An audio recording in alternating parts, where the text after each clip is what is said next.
Jesus esteja em nossos corações, agora e sempre.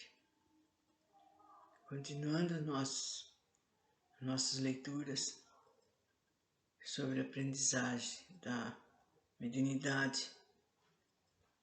E, no momento, nós estamos vendo sobre o papel do médium nas comunicações espíritas. E tudo que for sendo falado, essas respostas que o espírito tem dado para as pessoas que fazem perguntas, nós devemos aproveitar todo pontinho, tudo que for falado, porque é verdadeiro. Esses espíritos nos explicam como nós devemos seguir, e não do jeito que a gente pensa que é. Não tendes vós bem consciência do papel que desempenha um médium?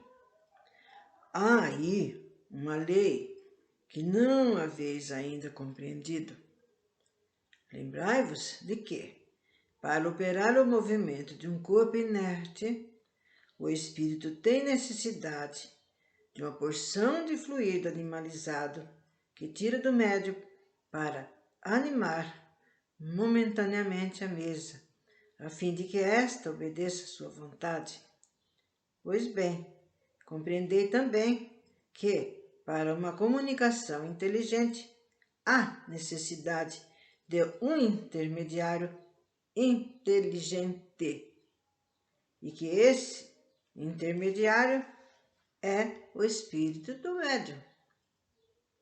Então, está falando aqui no caso dos fenômenos das mesas girantes, né?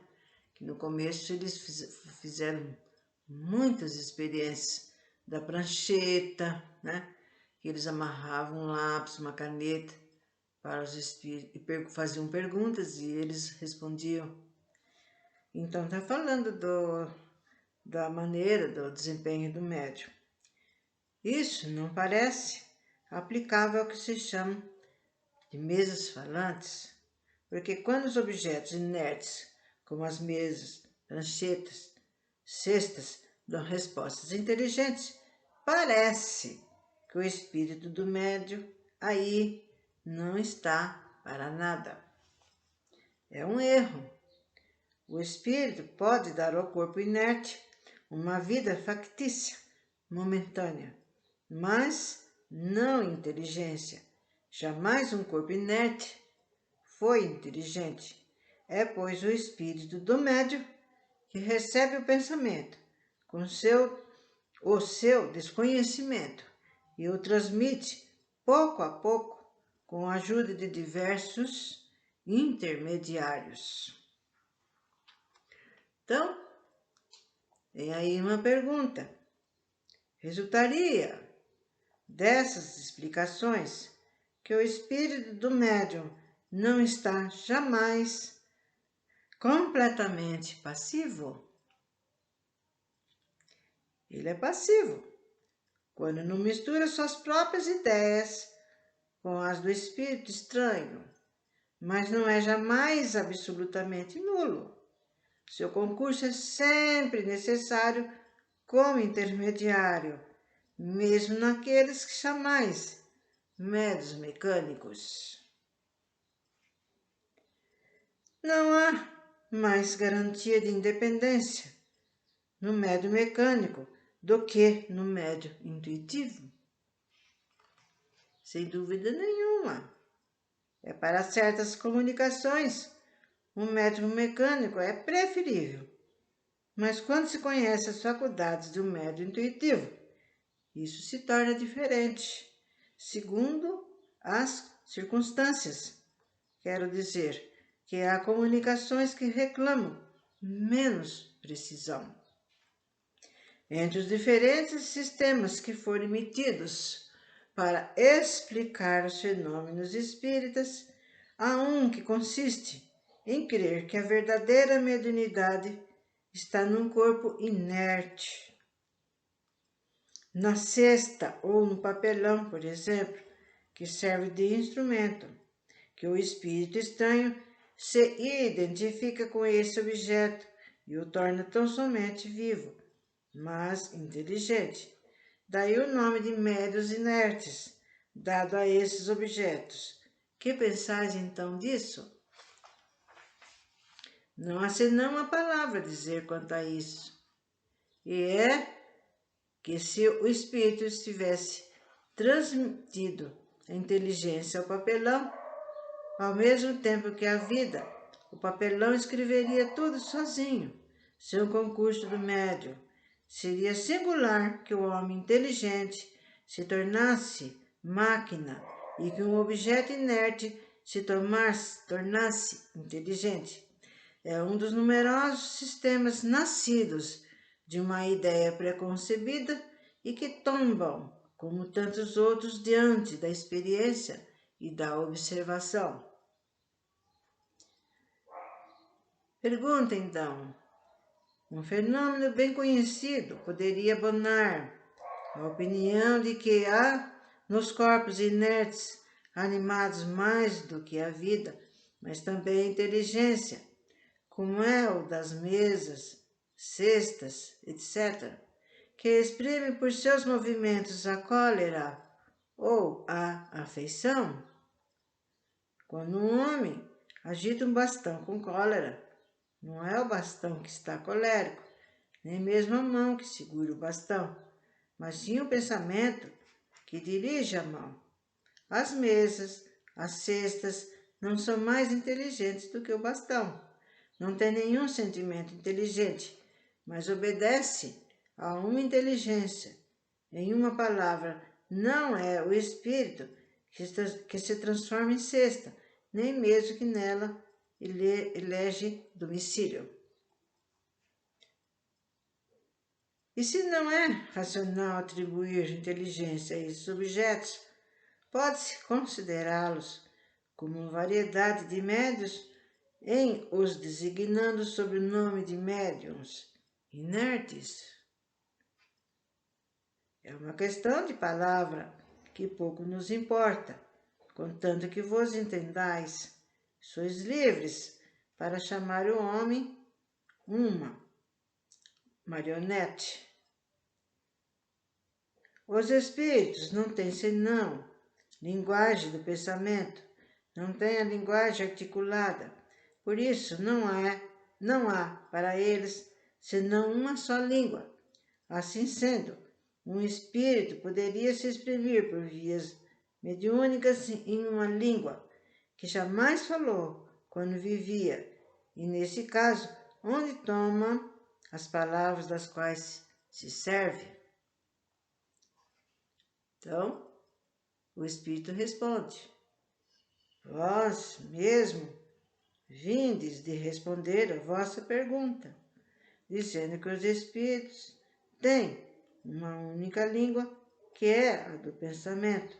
Essa língua é compreendida por todos, tantos pelos homens quanto pelos espíritos. O espírito errante, em se dirigindo ao espírito encarnado do médium, não lhes fala em francês, nem em inglês, mas a língua universal, que é a do pensamento, para traduzir as suas ideias em uma linguagem articulada, transmissível, toma suas palavras no vocabulário do médium. Bom, e se assim é, o espírito não deveria poder, então, se exprimir, senão na língua do médium, ao passo que pode ser visto escrever em línguas desconhecidas deste último? Não há aí, então, uma contradição? Anotai primeiro que todos os médiuns não são igualmente próprios para esse gênero de exercício, e em seguida que os homens, que os espíritos a isso não se prestam senão acidentalmente, quando julgam que possa ser útil, mas para as comunicações usuais e de uma certa extensão, prefere se servir de uma língua familiar ao médium, porque ela lhe apresenta menos dificuldades a vencer. A aptidão de certos médiuns para escrever em uma língua que lhe é estranha não resultaria que essa língua lhe fora familiar em uma outra existência e que dela conservou a intuição. Isto pode certamente ocorrer, mas não é uma regra. O espírito pode, com alguns esforços, superar momentaneamente a resistência material que encontra. É o que ocorre quando o médium escreve em sua própria língua palavras que não conhecia. Uma pessoa que não soubesse escrever poderia escrever como médium?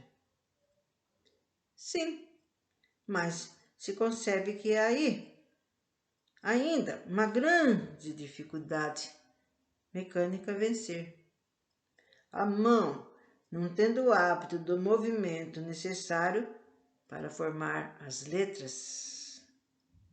Ocorre o mesmo com os médiuns desenhistas que não sabem desenhar.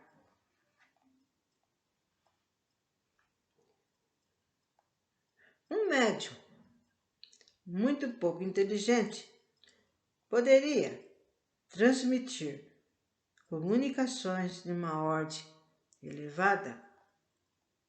Sim, pela mesma razão que o médium pode escrever em uma língua que não conhece. A mediunidade propriamente dita é independente da inteligência, assim como das qualidades morais, e na falta de melhor instrumento, o espírito pode servir daquele que tem sob a mão. Mas é natural que, para as comunicações de uma certa ordem, ele prefira o médium que lhe ofereça menos obstáculos materiais. De resto, uma outra consideração. O idiota frequentemente não é idiota, senão pela imperfeição dos seus órgãos, mas o seu espírito pode ser mais avançado do que credes. Disso tendes a prova por certas evocações de idiotas vivos ou mortos. É porque o espírito dele está presente, o espírito dele não é idiota, gente.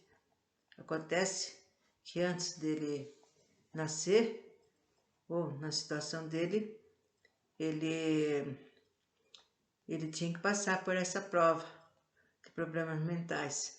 E aí é mexido na genética dele para que ele venha com essa, ou no perispírito, e aí ele vem com essa problemática.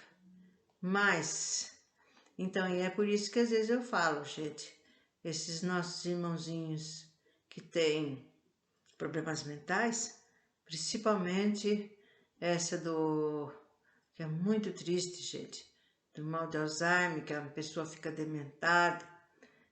O espírito dela está ciente daquilo que está acontecendo com ela, só que ela não pode se manifestar para falar que não quer aquilo, que é aquele outro. Mas ela está sofrendo sim, seu espírito, por causa desse problema dela não poder se conduzir, dela não poder se manifestar, né? Então, o doente é o físico, né? É a parte física. Então, parando por aqui, continuaremos então em outra ocasião. Que Jesus nos abençoe a todos.